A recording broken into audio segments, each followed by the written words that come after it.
সে যাতে একজন ভক্ত আছে, নিজের বক্ষ ছিল কোনো ভক্ত দেখাতে পারিনি ভগবান।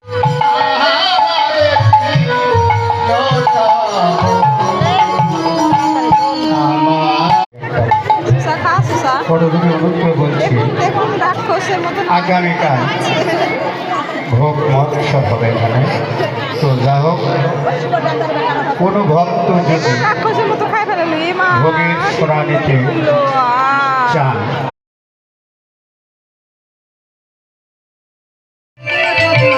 এবারে কৃষ্ণ ওই ফুলের মধ্যে গিয়ে সূর্যমূর্তি ধারণ করেছে, ডাকতে বলছে রাধারানী আমি তোমাদের কুলদেবতা।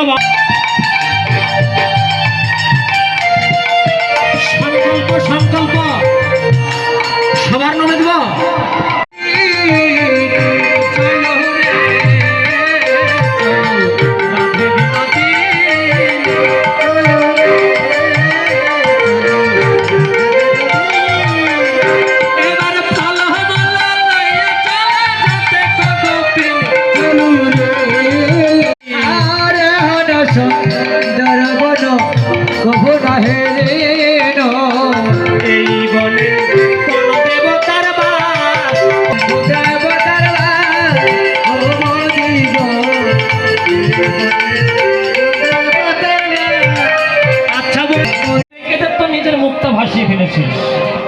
তোকে সাজিয়ে দিব রঙ্গিনী সঙ্গিনী।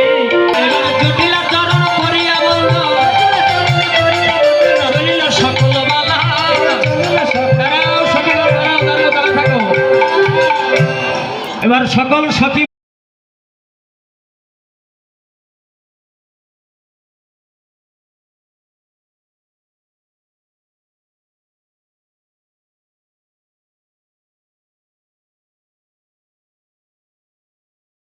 এর মধ্যে এক দেবতাকে দেখলাম, একখানা রথ, চাকা তার একটাই আর 7খানা তার ঘোড়া।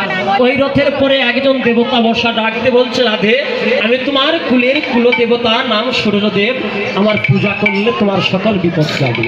সূর্যদেবা করলে সেবা। মাথায় হাত দিয়ে বসেছে।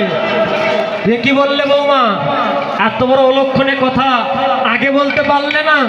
আমার পাতে এমনিতে আরো কাঁপছে। ও বৌমা কিন্তু বিহিত করা যায় না। এই তো কেবল লাইনে এসেছে আমার শাশুড়ি। ও মা, আমি যখন কাঁদতে কাঁদতে ঘুমিয়ে পড়েছি স্বামীর চিন্তায়,